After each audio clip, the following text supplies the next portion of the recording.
Title: Discover the original 1933 Alice in Wonderland. Chapter 1: The Message. Claire Bennett didn't believe in curses. She believed in old film stock, the hiss of a reel, and the magic of forgotten cinema. Her job as a film archivist at the Metropolitan Museum's film department was a dream come true. Every now and then, rare gems crossed her desk, scratched reels, missing pieces of cinematic history. But nothing, not even her wildest expectations, could prepare her for the email she received that rainy afternoon. Unseen cut. Discovered 1933 Alice in Wonderland. Private auction. Invitation enclosed. She stared at the screen. She knew all about the 1933 Alice in Wonderland. A notoriously strange adaptation. A surreal fever dream with Cary Grant and Gary Cooper in bizarre roles. But the film was also famous for its missing final minutes.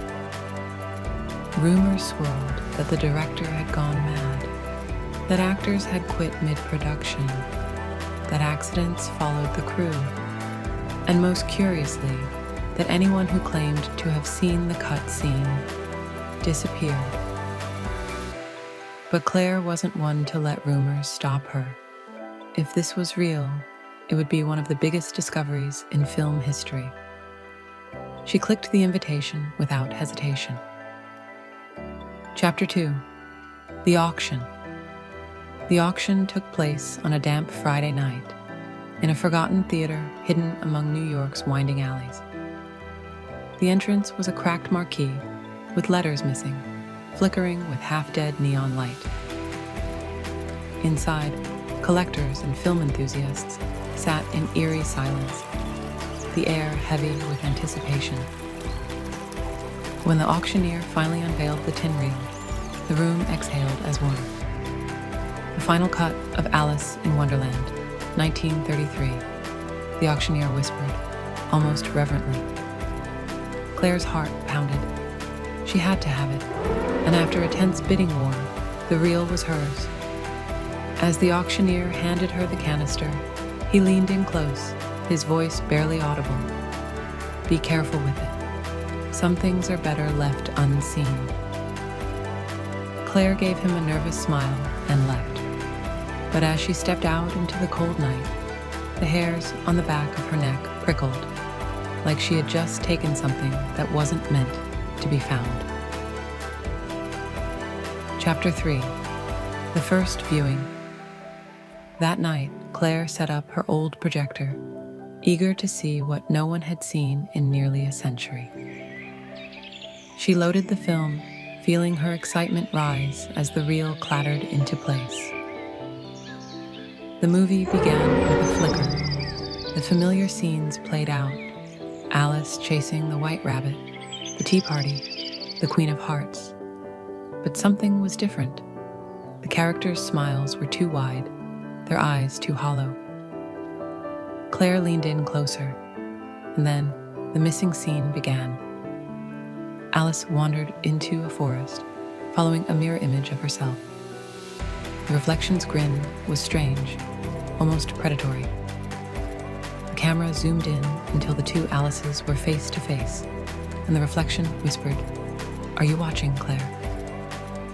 Claire's breath hitched. How did the film know her name? Before she could react, the screen went dark. The projector sputtered and died. She sat in stunned silence. Something wasn't right. This wasn't just a rare cut. This film felt alive. Chapter 4: Things begin to unravel. Over the next few days, strange things began to happen. Claire would wake up in the middle of the night to the sound of the projector whirring on its own. Each time it played, the film showed something new. Details she was sure hadn't been there before. Alice's reflection appeared more frequently, always smiling, always whispering. "Come closer, Claire. We've been waiting for you." Claire's reflection in her apartment mirrors began behaving strangely too, moving a second too late, or smiling when Claire didn't. Objects in her apartment shifted positions. Shadows flickered where there shouldn't have been any light. One panicking, she reached out to Dr. Albert Gray, a reclusive film historian who specialized in cursed cinema. She explained what she'd found, hoping for answers. The moment she mentioned the 1933 Alice, there was a long, heavy silence on the other end of the line. "Claire, you need to stop watching it. Destroy the reel. Now." "What? Why?" Claire demanded. "The film isn't just a story," Gray whispered. "It's a door, and once it opens, it won't close." Chapter 5. The Descent. Claire ignored Gray's warning. She couldn't bring herself to destroy the reel, not without understanding what it was. But each time she played it, reality grew more unstable. Alice's reflection began interacting with Claire directly, stepping closer to the screen each time. The characters shifted. The Cheshire Cat's grin grew sharper, the Mad Hatter's eyes darker. And always, the forest scene extended, as if it were slowly drawing Claire in. One night, the projector turned itself on while Claire was asleep. She awoke to see herself on the screen, standing in the forest alongside Alice. "It's your turn, Claire," Alice whispered. Suddenly, the film blurred, and Claire found herself pulled through the screen. Claire sat in the dim glow of her apartment, the whir of the projector filling the room like the ticking of a clock, marking each fragile second. She hadn't slept in days. Dr. Gray's warning echoed in her mind, but she refused to destroy the reel. Not yet. Not until she understood what it was. Every time she played the film, something changed. The black and white world of Alice in Wonderland wasn't just a relic of the past. It felt alive, growing darker, stranger, and more threatening with each viewing. And then there was Alice's reflection. At first, Alice only appeared on the screen, her doppelganger version flickering between scenes, subtly smiling in ways that felt too deliberate, too knowing. But with every new projection, Alice stepped closer to the edge of the screen, her eyes fixed on Claire, as if watching her in return. Claire began to feel as though she wasn't just observing the film was observing her too. Reality unravels. The more Claire played the reel, the more unreality bled into her world. The characters in the film shifted, becoming distorted caricatures of themselves. The Cheshire Cat's grin sharpened, stretching impossibly wide across his face.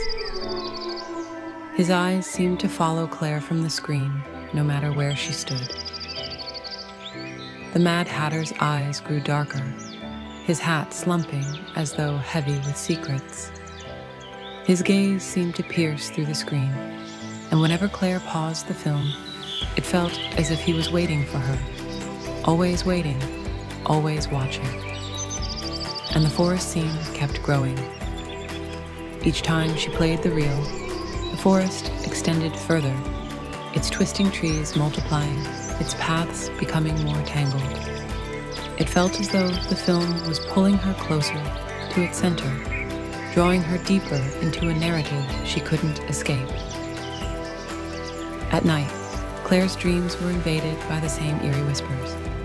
"It's your turn, Claire." The line repeated over and over, growing louder until she awoke in a cold sweat, her heart pounding. The film comes alive. And then, one night, everything changed. Claire woke abruptly, her room bathed in an unnatural, flickering light. She sat up, disoriented, only to find that the projector had turned itself on. The reel spun slowly, casting shifting shadows across the walls. But this time, the film wasn't showing Alice's adventures. Claire froze in horror as she saw herself on the screen. There she was, standing alone in the forest, lost among the tangled trees. The scene was familiar, yet unsettlingly real. The black and white world shimmered as if it were barely contained by the edges of the screen. And beside her, in the flickering shadows, stood Alice's doppelganger. 2. Alice turned to face the screen, her eyes locking with Claire's through the glass surface. Her smile widened, just a little, as if she knew something Claire didn't. "It's your turn, Claire," Alice whispered from the screen. "Come with me." Before Claire could react, the film began to blur, the image breaking apart into a swirl of static and shadow, dragging Claire's own reflection across the screen, like water rippling on the surface of a lake. And then it happened. A sharp, dizzying pull, as though gravity had reversed itself.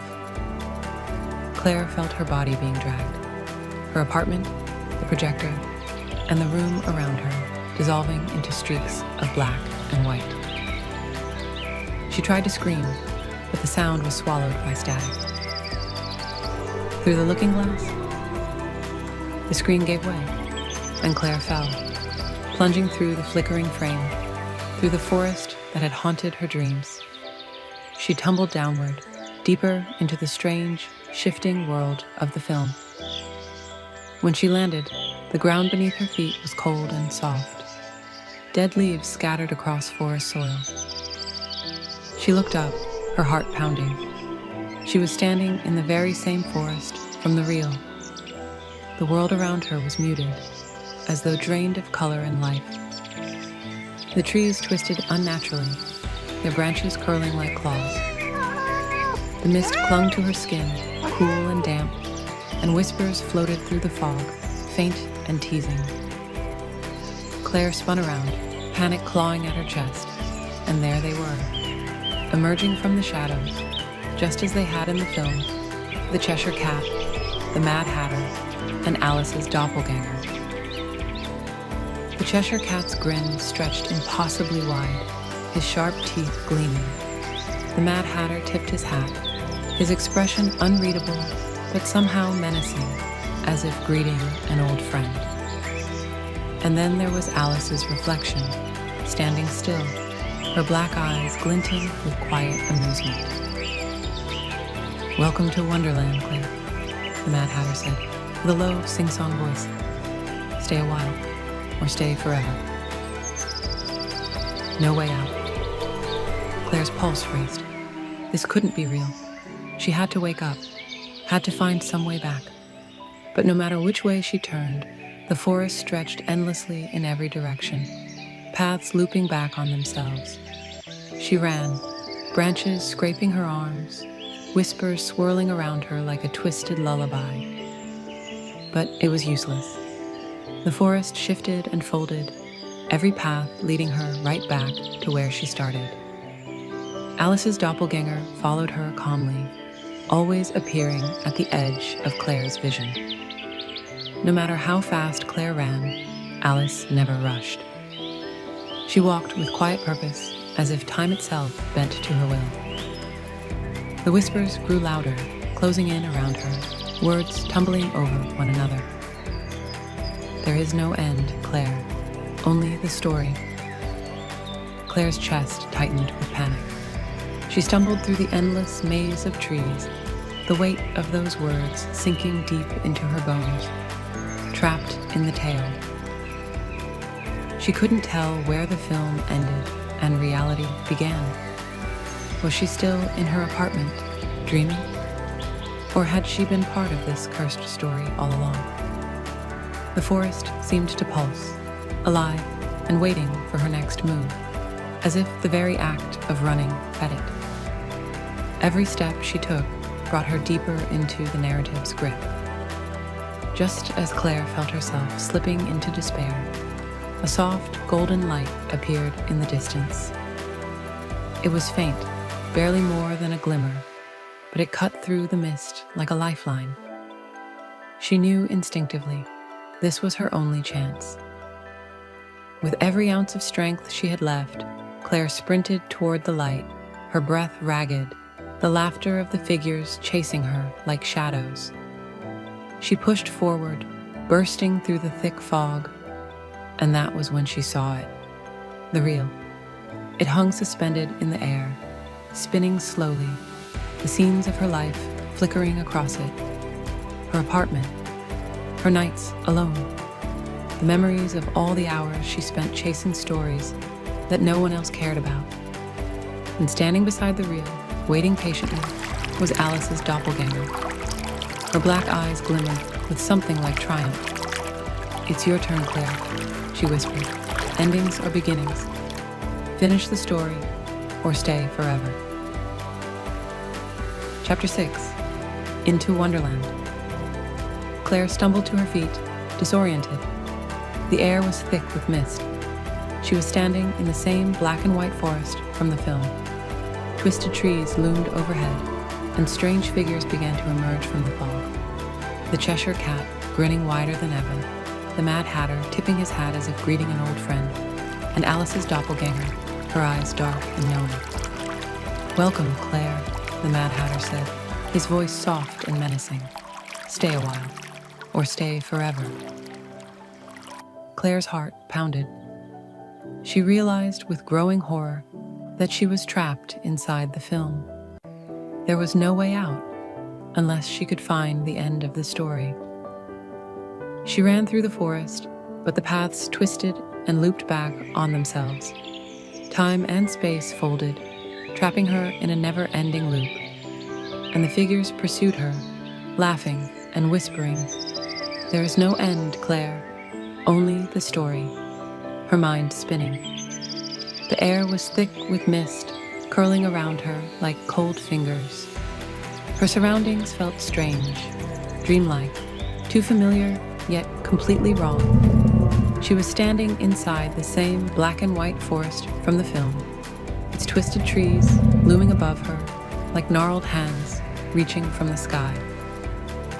The fog shifted, and figures began to emerge, grotesque, exaggerated versions of the characters she had only seen on the screen.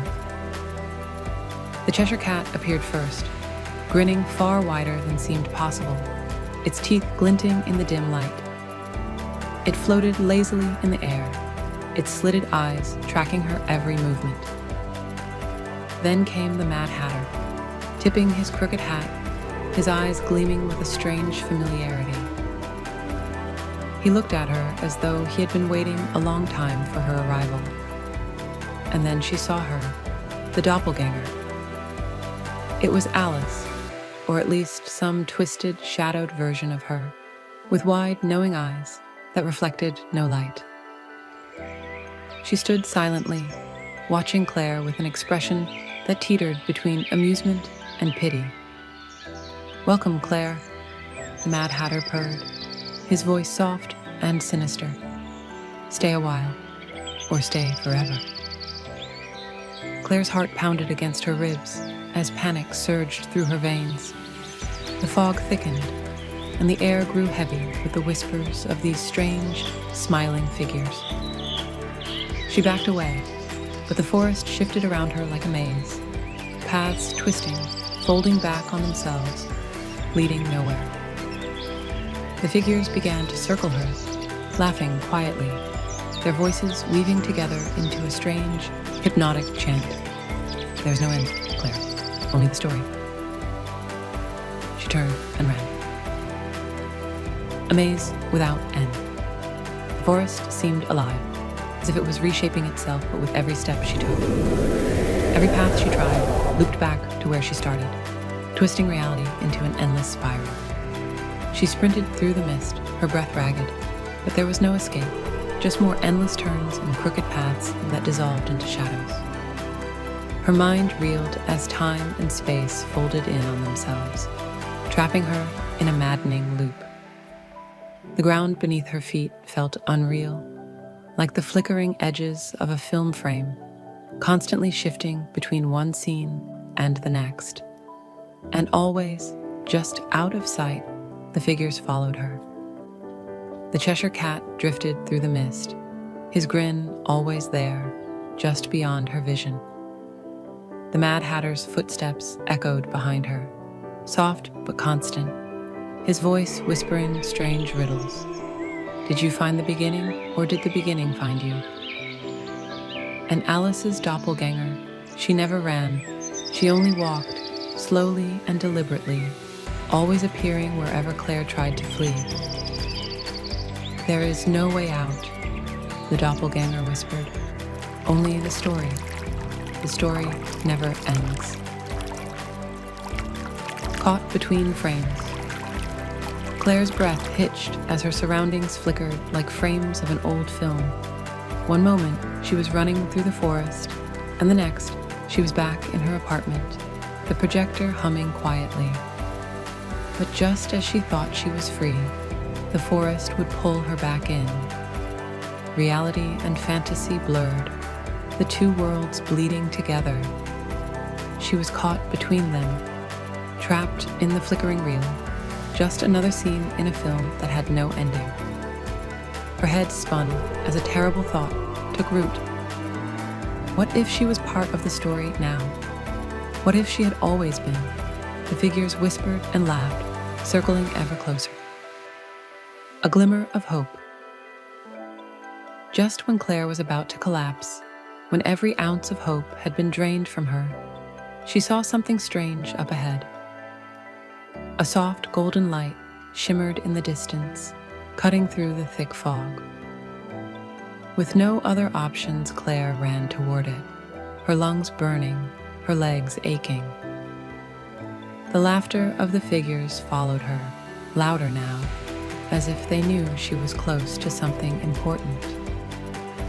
She burst through the final veil of mist, and there it was, a massive film reel floating in midair, spinning slowly.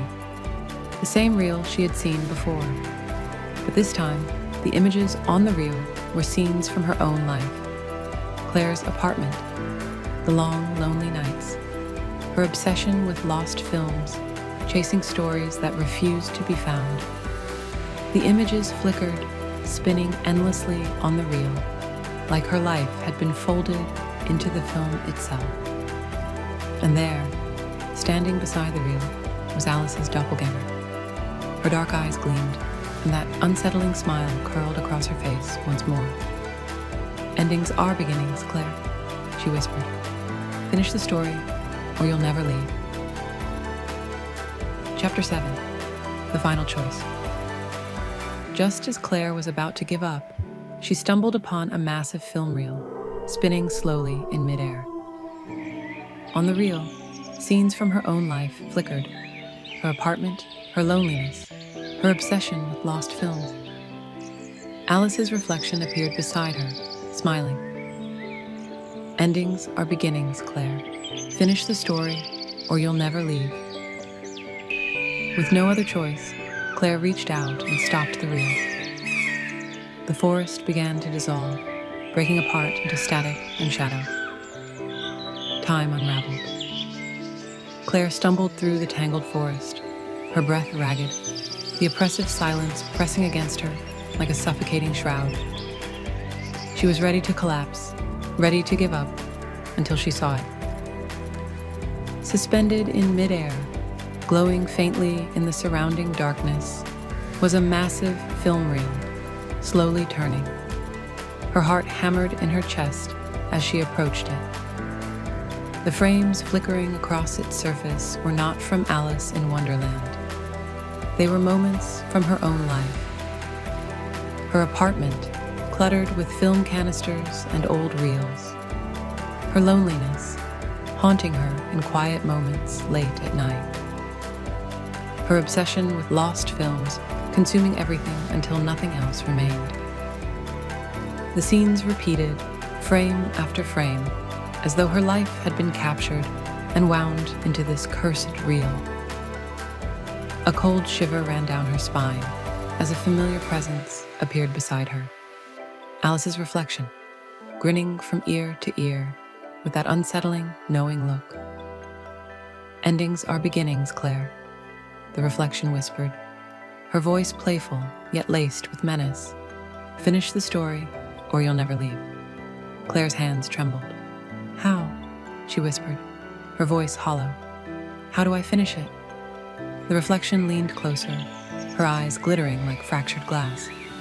Stop the reel, she whispered. End the reel, end the story. The forest around them began to shift, trees melting into static, shadows flickering like broken film frames. Time itself was unraveling, pieces of reality splintering at the edges. With no other choice, Claire reached out. Her fingers brushed the surface of the reel. It felt cold, almost alive, buzzing with energy. For a moment, she hesitated. If she stopped the reel, what would happen? Would she return to her world, or would everything end? But she had no time to think. The shadows pressed closer, the world crumbling. She had to act. She gritted her teeth, grasped the reel, and with a sharp twist, stopped it cold. The forest dissolved, falling apart into static, shadow, and whispers. Claire felt herself being pulled, dragged through the darkness, past flickering memories, lost dreams, and forgotten moments. Time unwound, spinning backward, until there was nothing but silence and light. And then, she woke up. Her body hit the floor of her apartment with a dull thud. The world was still. Chapter 8. The epilogue.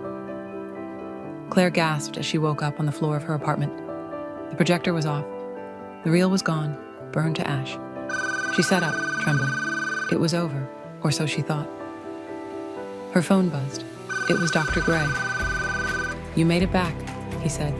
But are you sure you're really back? Claire froze. On the edge of her desk sat a new film canister, one she hadn't seen before. The label read, Alice in Wonderland, 1933, Final Cut. She glanced at the mirror, and for a split second, her reflection smiled without her. Claire gasped as she woke on the cold wooden floor of her apartment. Her head throbbed, her limbs ached, and the stale air smelled faintly of burned celluloid. She blinked, disoriented, her eyes adjusting to the dim room. The projector was silent. Its bulb had gone cold. The reel, the cursed reel, was nothing more than a fine layer of ash scattered across the floor. She exhaled, her breath shuddering. It was over. She had escaped. Or so she thought. Her phone buzzed on the coffee table, cutting through the eerie stillness. It was Dr. Gray.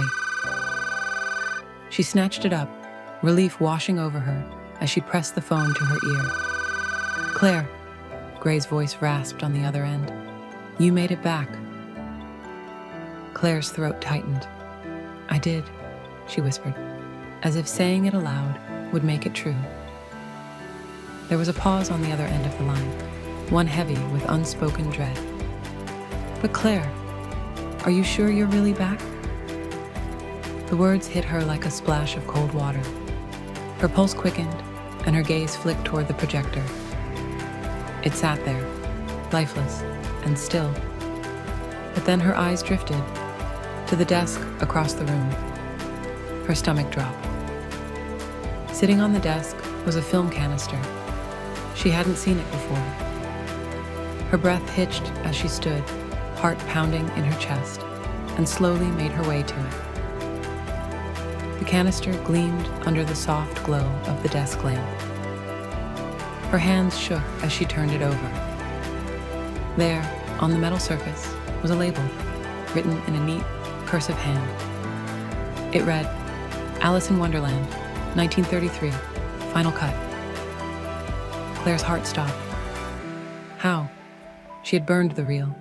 She had destroyed it. This shouldn't exist. A soft sound drew her attention, a barely audible whisper, like the rustling of leaves coming from the mirror hanging across the room. Claire stiffened, dread flooding her veins. She slowly turned toward the mirror. Her reflection stared back, motionless, just as it should be. But as Claire watched, Her reflection's lips curled into a slow, deliberate smile. Claire didn't move. She didn't blink, but her reflection smiled anyway. A soft, familiar whisper echoed in her ears. Endings are beginnings, Claire. Let's finish the story. The lights flickered, and the hum of the projector filled the room once more. The Stories book is a captivating collection of tales that traverse diverse genres and emotions, spanning the realms of fantasy, science fiction, romance, and mystery. Each narrative is a journey into the unexpected, weaving intricate plots and compelling characters. With a skillful blend of vivid imagery and thought-provoking themes, this anthology invites readers to explore the depths of imagination and discover the universal threads that connect us all. From heartwarming moments to spine. We hope you enjoyed these captivating video stories. Be sure to subscribe to our channel for more heartwarming content like this. Thanks for watching, and keep spreading the video story.